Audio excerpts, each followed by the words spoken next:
Buonasera dalla redazione del TG10. Come ogni sera iniziamo il nostro telegiornale, l'edizione serale, dal bollettino sui positivi, sulle positività riscontrate dopo i tamponi effettuati nelle ultime 24 ore, diffuso dalla Regione Calabria. In Calabria ad oggi sono stati effettuati 12.622 tamponi. Le persone risultate positive al coronavirus sono 833, più 16 rispetto a ieri. Quelle negative sono 11.789. Territorialmente i casi positivi sono così distribuiti: a Catanzaro 57 in reparto, 7 in rianimazione, 73 in isolamento domiciliare, 13 guariti, 23 deceduti. A Cosenza 50 in reparto, 3 in rianimazione, 173 in isolamento domiciliare, 8 guariti, 17 deceduti. A Reggio Calabria 35 in reparto, 4 in rianimazione, 178 in isolamento domiciliare, 15 guariti e 11 deceduti. A Vibo Valentia 8 in reparto, 47 in isolamento domiciliare, 1 guarito e 4 deceduti. A Crotone 19 in reparto, 79 in isolamento domiciliare, 3 guariti, 5 deceduti. Il dato relativo alla provincia di Vibo è aggiornato a ieri, in quanto i tamponi effettuati sono ancora in fase di processazione. I soggetti in quarantena volontaria sono 8.207, così distribuiti: a Cosenza 2.436, a Crotone 1.350, a Catanzaro 1.461, a Vibo Valentia 402, a Reggio Calabria 2.558. Le persone giunte in Calabria che ad oggi sono registrate dal sito della Regione Calabria sono 13.675. Nel conteggio sono compresi anche 2 pazienti di Bergamo trasferiti a Catanzaro, mentre non sono compresi i numeri del contagio pervenuti dopo la comunicazione dei dati della Protezione Civile nazionale. Questo è il bollettino, questo è il trend, poi ci sono i dati che arrivano, se arrivano dalle altre ASP, dalle ASP provinciali, che sono un po' diversi perché come è stato specificato i dati forniti dalla Regione arrivano fino a un certo orario, poi vengono processati altri tamponi, quindi ci sono dei dati parziali poi che arrivano nella tarda serata. Detto questo, ci sono delle situazioni particolari, quelle legate alle case di cura, abbiamo visto a Bocchigliero, abbiamo visto a Chiaravalle, e non solo le case di cura, ma le persone che sono venute in contatto con le positività riscontrate in queste case di cura. Si parla appunto dei collaboratori, degli infermieri. C'è molta preoccupazione, così come a Bocchigliero, a Chiaravalle, sulla possibile diffusione del contagio, e quindi si richiedono dei tamponi più numerosi sulla popolazione. Sentiamo il sindaco. Buongiorno al sindaco di Chiaravalle Centrale. Una situazione davvero difficile quella che si è vissuta negli ultimi giorni nella sua comunità. Adesso questa casa di cura che ospitate è chiusa, ma purtroppo dobbiamo ancora registrare un numero altissimo di decessi. Più che difficile, io la definirei drammatica per gli eventi che ci sono stati dal giorno 24, momento del primo tampone, fino ad oggi. Effettivamente 17 morti al momento, la dicono lunga su quello che è successo e su quello che molto probabilmente si sarebbe potuto fare. Non scordiamo che parliamo di pazienti e di dipendenti, e 73 persone già dalla prima ora, tutte positive. I pazienti 60 hanno avuto una lungaggine nel trasferimento per l'ospedalizzazione, e ad oggi diciamo che la struttura è chiusa, almeno per quanto riguarda i pazienti. C'è la tranquillità che sono in una struttura ospedaliera e che quindi possono avere un'adeguata assistenza sanitaria. Ecco, ma ancora la popolazione del suo comune in qualche modo è preoccupata perché potrebbe esserci diffuso il contagio oppure no? La drammaticità è proprio questa, è il messaggio che io sto continuando a fare. Non ultimo domenica proprio al Presidente del Consiglio, al Presidente della Regione e a tutti gli organi. Chiaravalle è chiusa, Chiaravalle è zona rossa, e oggi noi siamo molto preoccupati. Ci deve essere uno screening generale, quindi io sto insistendo fortemente che ci vuole un'azione del genere. Non ci si può solo chiudere, non ci si può dire siete contaminati e vi lasciamo al vostro destino. Il destino nostro è quello di sapere di che morte moriamo. Ecco, al momento quanti tamponi sono stati fatti, per esempio, tra la popolazione? Non sono stati fatti tamponi. Al momento sono stati fatti solo ed esclusivamente i secondi tamponi ai dipendenti che hanno lavorato fino all'ultima ora, sono stati fatti a qualche dipendente che è rimasto a casa, è stato fatto a qualche parente dei dipendenti perché accusava uno stato sintomatologico che faceva pensare ad aver contratto la positività del Covid-19. Allora questo fino ad oggi c'è stato e su questo si sta agendo, ma non è sufficiente. Noi è chiaro che abbiamo necessità che si agisca immediatamente sul controllo di tutta la popolazione. Gli asintomatici sono i più pericolosi, gli asintomatici e non solo quelli vanno controllati. Ecco, voi avete provato ad organizzarvi in maniera autonoma per fare dei controlli? Anche in questo caso abbiamo pensato di poter effettuare qualche controllo diverso sul territorio, ma proprio con nota del direttore della tutela della salute è stato indicato che i tamponi estemporanei non sono indicativi, perché solo il tampone faringeo dà l'indicazione certa dell'eventuale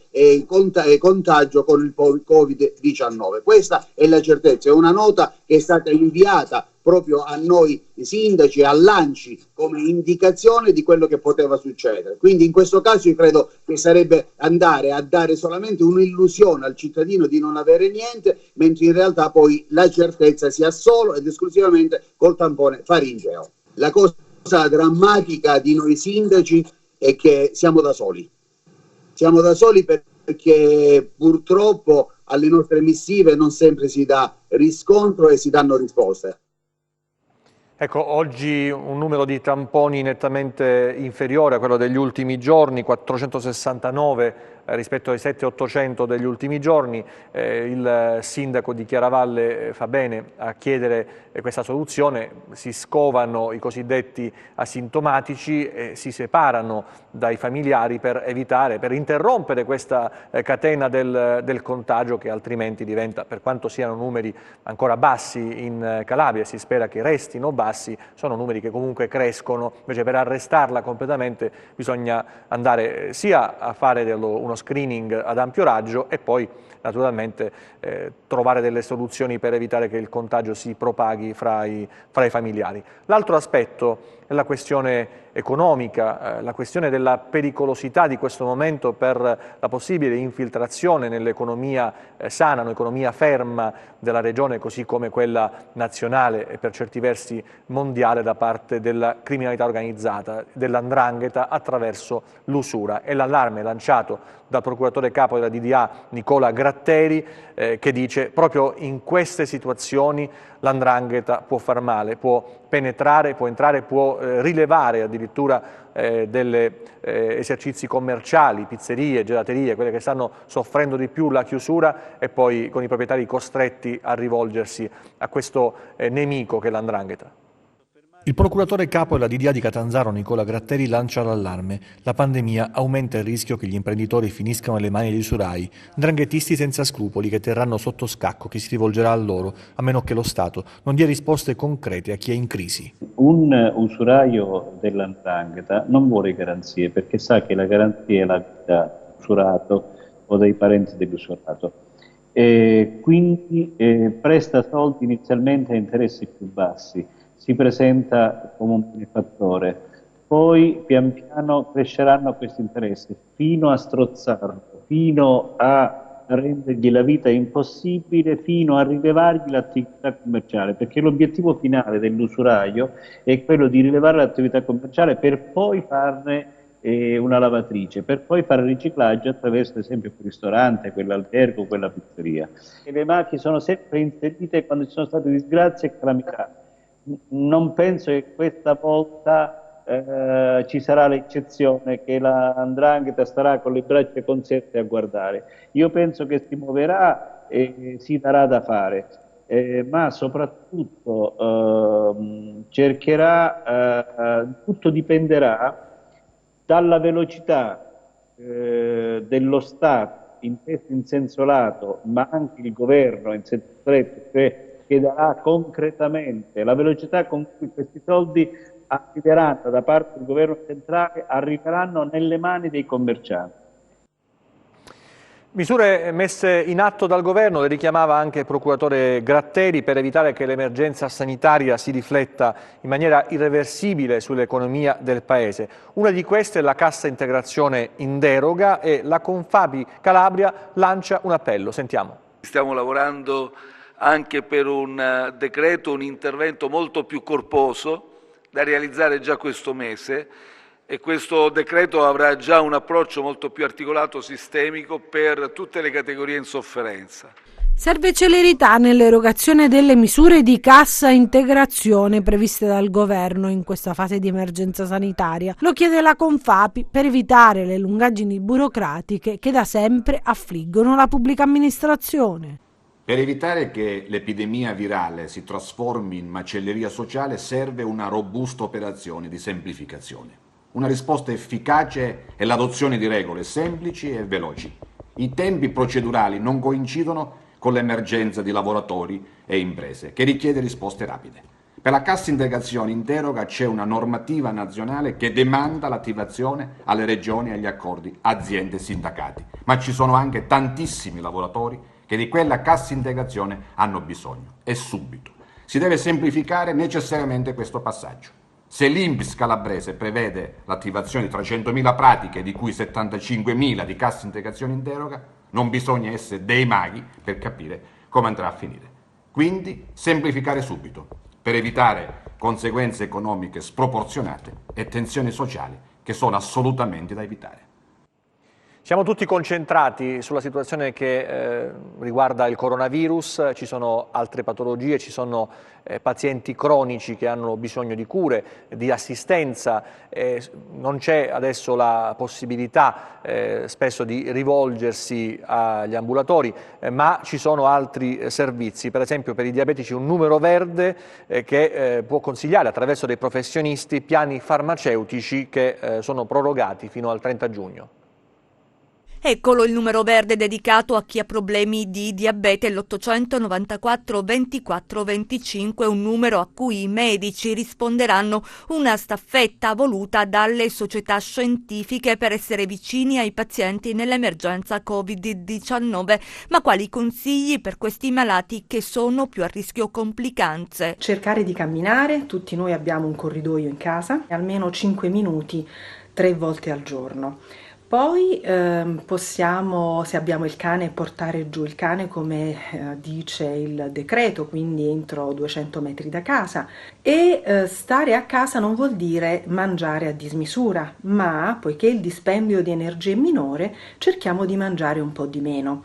Non dobbiamo fare diete ferree e strette, ma bere 8 bicchieri d'acqua al giorno, fare una colazione sana, abbondante, con cereali integrali, spremuta d'arancio, succo di frutto, uno yogurt, e evitare dolci con la crema. Ogni tanto, una volta alla settimana, possiamo anche mangiare una fetta di dolce fatta in casa con ingredienti sani. Per quanto riguarda la scadenza dei piani terapeutici, sia farmacologici che quelli dedicati ai presidi, aghi, strisce, hanno validità, si ricorda, fino al 30 giugno 2020. Secondo le disposizioni di distanziamento sociale, non possiamo fare visite programmabili o differibili in ambulatorio, ma solo visite urgenti, e questo sarà il medico di medicina generale a stabilirlo e a mandare direttamente online l'impegnativa o al paziente o in farmacia se riguarda i farmaci, oppure se la visita è urgente in ASP. Tra gli ambiti che hanno subito i maggiori stravolgimenti per il coronavirus, quello della scuola, che naturalmente pensa anche a come terminare l'anno e a volte si spinge anche a pensare al nuovo anno scolastico che potrebbe, speriamo di no, essere comunque coinvolto da questa emergenza. Detto questo, sembra tracciata la strada fra esami di Stato che non si terranno per quanto riguarda le scuole medie e altre misure invece per i licei. Sentiamo. Questo decreto rappresenta un po' un paradigma, ci permetterà di terminare quest'anno scolastico e di traghettarci verso il prossimo anno scolastico, con una chiarezza deve essere legata alla didattica a distanza, una chiarezza definitiva per cui la didattica a distanza non può essere assolutamente considerato uno strumento opzionale in un momento d'emergenza come quello che stiamo vivendo. La didattica a distanza ci sta permettendo di concludere l'anno scolastico e quindi non renderla più opzionale ma una chiave di volta per il nostro sistema educativo del momento significa dare dignità a tutti gli insegnanti che hanno fatto tantissimo in queste settimane e agli studenti, dignità a tutto il loro lavoro. Via libera dal Consiglio dei Ministri al decreto legge che contiene le nuove norme relative alla scuola e agli esami di maturità e terza media. La ministra ha parlato di diritto allo studio previsto dalla Costituzione. Ma vediamo qual è il punto di vista dei dirigenti scolastici. L'ultimo decreto del Ministero ci pone dinanzi ad ulteriori scelte da fare. La didattica a distanza, la valutazione, ma anche la validazione di questo anno scolastico. In questo momento i nostri ragazzi sentono il bisogno di chiedere, di informarsi, di capire come finirà l'anno scolastico. In particolare penso ai ragazzi dell'ultimo anno della scuola secondaria di primo grado, che dovranno affrontare la prova finale, ma in un modo diverso, sicuramente non per come si aspettavano. Questo però non pare essere una grande difficoltà. Sicuramente forse l'idea di un esame diverso, di un modo di esprimersi diverso li risolverà sul piano formale. Sul piano sostanziale invece la scuola manca ai nostri ragazzi, mancano le quotidianità, mancano i modi di essere tra insegnamento e apprendimento, e la didattica a distanza non può colmare i vuoti di questo momento, non li può colmare. Probabilmente però ci piace che i ragazzi ci chiedano quando tornare a scuola, che ci dicano quale sarà il momento effettivo. Certo, torneranno quando sarà possibile. Nel frattempo a loro la scuola manca davvero. Adesso occupiamoci invece di solidarietà con il Comune di Casali del Manco, che ha donato 15.000 euro al reparto di terapia intensiva dell'ospedale di Cosenza. Il contributo, si precisa dal municipio, è di tutti i cittadini e è attivo il conto corrente su cui donare.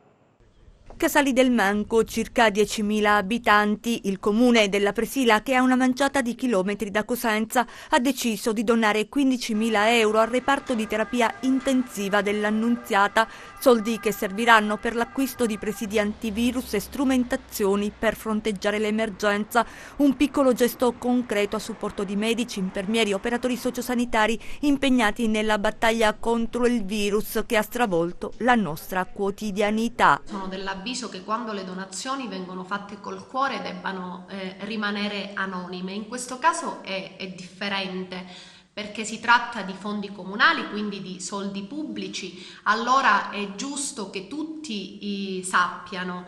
A noi piace pensare che simbolicamente è come se questa donazione non fosse stata fatta dal sindaco o dall'amministrazione comunale, bensì è stata fatta da tutti i cittadini di Casali del Manco. È come se ogni cittadino di Casali del Manco avesse donato al reparto di terapia intensiva un po' più di 1,50 euro.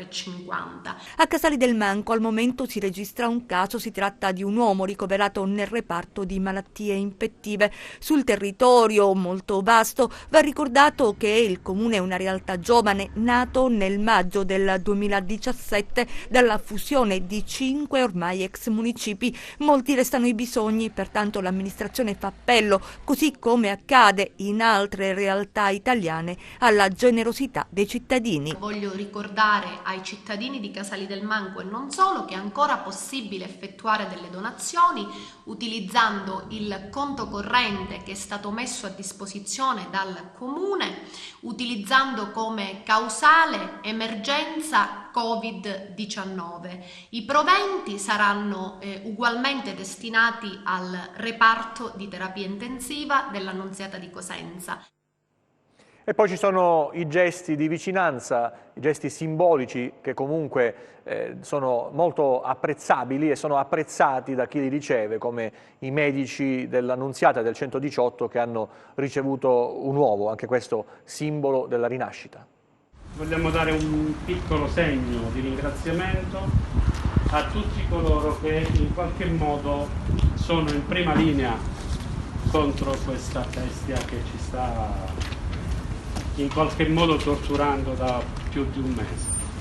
Un uovo di Pasqua, che è un simbolo di speranza, di rinascita, e speriamo di grande insegnamento che questo virus si possa lasciare una volta che deciderà di andare via. Abbiamo scelto dei reparti, che sono il reparto delle malattie infettive e pneumologia, la terapia intensiva e la rianimazione, la radiologia, ovviamente anche la direzione sanitaria. E poi per quanto ci riguarda, visto che storicamente noi ci occupiamo degli ambienti pediatrici, in pediatria e chirurgia pediatrica. Un segnale di rinascita, di vicinanza in tempi di distanziamento sociale. I doni e l'impegno delle associazioni De Maria, del Santuario di Paola, del sindaco della città del Tirreno Roberto Perrotta, dell'associazione Vivi la Vita è Bella, all'Annunziata di Cosenza e ai medici del 118. Ognuno, è il messaggio, restando a casa, fa responsabilmente la propria parte. E adesso un appello da parte di un cittadino di un comune della provincia di Cosenza, Pianegrati. I cittadini si rivolgono ai sindaci quando ci sono, altrimenti ai commissari quando si tratta di comuni commissariati, per avere il maggior numero possibile di informazioni, soprattutto quando si tratta di persone che hanno qualche difficoltà e quindi temono fortemente il Covid-19, e allora si rivolgono alle autorità per essere informati, per conoscere, per essere rassicurati, per avere delle linee guida. Sentiamo. Io sono Cristian Filici, abito nel comune di Pianegrati. Già da un po' di giorni sto chiedendo un po' di chiarezza al nostro comune che fra l'altro è commissariato, quindi chiedo ufficialmente al commissario del comune di Pianegrati di fare chiarezza, quindi di uscire come tutti gli altri comuni con un comunicato ufficiale, con un bollettino che venga pubblicato, come dire, quotidianamente, dove noi cittadini siamo e veniamo a conoscenza della situazione reale di quello che è nel nostro paese e di quello che si sta facendo per arginare purtroppo questa piaga sociale che è il Covid-19. Io lo chiedo principalmente per me, perché ho dei pregressi di malattie abbastanza complicate, per la mia famiglia e nello stesso tempo per tutti gli altri cittadini e concittadini del mio paese, quindi solo questo. Cambiamo argomento. La Corte dei Conti della Calabria ha condannato il sindaco di Cosenza Mario Occhiuto e altri componenti della sua passata amministrazione, alcuni dei quali transitati anche in quella attuale, a risarcire il comune per danno erariale. I fatti si riferiscono a una serie di spese effettuate tra il 2011 e il 2015, documentate da specifiche delibere. Su questi atti la Procura della Corte dei Conti ha dato mandato di indagine al nucleo di polizia economico-finanziaria della Guardia di Finanza di Cosenza. Nello specifico Occhiuto è stato condannato a pagare la somma di 262.000 euro, Rosario Securro, Carmine Vizza, Francesco De Cicco, assessori in carica, Luciano Vigna, ex assessore attuale capo di gabinetto del presidente Santelli, Nicola Maierà, ex assessore, al pagamento di 19.918 euro. Ad essere condannati sono stati anche alcuni dirigenti comunali in carica all'epoca dei fatti: Giampiero Gargano, Lucio Sconza, Ugo Dattis. Il danno erariale sarebbe scaturito da 3 condotte ritenute illegittime: aver impiegato Carmine Potestio per supportare il sindaco nello svolgimento di attività gestionali, l'assunzione di 4 collaboratori esterni allo staff nonostante l'ente versasse in condizioni di crisi finanziaria, aver imputato al Fondo Risorse Contrattazione Integrativa Decentrata per gli esercizi del 2012 al 2015 una somma annua pari a 35.000 euro quale indennità per l'integrazione produttività dipendenti del gabinetto sindaco, segreteria sindaco. E adesso parliamo invece di reati di stalking che non si arrestano. Sentiamo Enzo Romeo. Ancora donne nel mirino di uomini violenti. È angosciante il bilancio degli ultimi giorni, con interventi costanti ed immediati dei carabinieri del comando provinciale di Reggio Calabria, che hanno portato all'arresto di 3 persone a 2 misure cautelari di divieto di avvicinamento alla vittima. Si parte dal 31 marzo, quando i carabinieri della stazione di Reggio Calabria Modena hanno eseguito una misura cautelare di avvicinamento alla propria compagna nei confronti di un 47enne. L'uomo pregiudicato aveva costantemente minacciato e molestato l'ex coniuge anche in presenza dei figli. Nello stesso giorno provvedimento analogo nei confronti di un 44enne, maltrattamenti nei confronti della moglie e dei figli di 19, 16 e 14 anni l'accusa. Ieri i carabinieri della stazione Reggio del Rione Modena hanno arrestato un 45enne pluripregiudicato, maltrattamenti nei confronti della convivente l'accusa, le ha pure lanciato un coltello. All'uomo, che per altra causa si trovava agli arresti in casa, è stato anche sospeso il beneficio della detenzione domiciliare. Gravissimo l'episodio avvenuto la notte scorsa. Un uomo Damiano Amato, 38 anni, del quartiere Arghillà, zona sud di Reggio, ha gambizzato l'ex compagna, poi si è dato alla fuga. La donna è stata trasportata in ospedale, sta meglio. Amato invece è stato rintracciato in casa di una coppia di conviventi dove si era rifugiato. I carabinieri lo hanno individuato anche con il supporto di una volante della Polizia di Stato. Dopo aver scorto la sua autovettura sotto l'abitazione dei suoi amici è stato arrestato.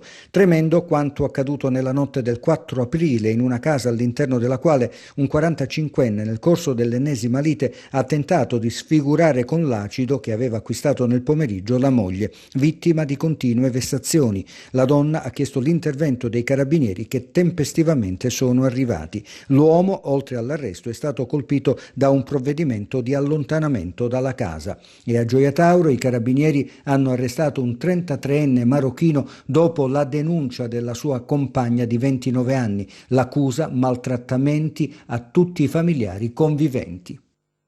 Per chiudere, nella copertina poi vedrete il meteo, un po' di leggerezza, anzi di morbidezza, citando uno slogan degli anni '80, sapete che impazza sui social la challenge con il rotolo di carta igienica, molto bravi a palleggiare, abbiamo scoperto gli italiani, non solo col pallone, e adesso ci sono questi ragazzi che in modo molto particolare e peculiare si passano il rotolo di casa in casa, quindi giocando una partita virtuale fra un appartamento e l'altro, rigorosamente in quarantena. E allora vediamoli, io vi do l'arrivederci a domani alle prossime edizioni, poi c'è il meteo.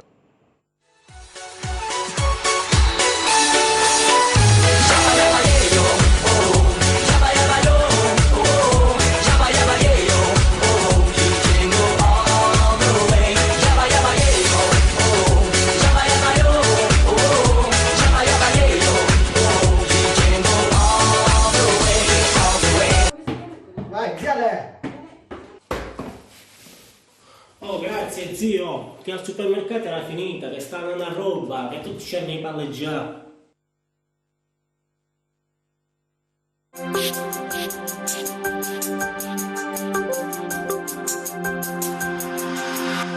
Sulla nostra regione si instaurerà una fase di tempo soleggiato con residui addensamenti pomeridiani. Permangono ancora correnti nord-orientali sui versanti ionici centro-meridionali del territorio che attiveranno annuvolamenti sparsi nelle ore centrali della giornata. Domani cielo sereno o poco nuvoloso, durante la giornata annuvolamenti sparsi li potremmo ritrovare sui rilievi principali e nelle zone interne del Catanzarese, Vibonese e Reggino. Temperature stazionarie, passiamo a mari e venti, domani Mar Tirreno e Ionio Cosentino poco mosso nei rimanenti settori ionici, venti deboli da maestrale sul Tirreno, da grecale sullo Ionio, deboli sul settore cosentino, moderati sui rimanenti settori. Prima di salutarci vi ricordo il nostro sito web www.meteoincalabria.com e la nostra pagina Facebook Meteo in Calabria.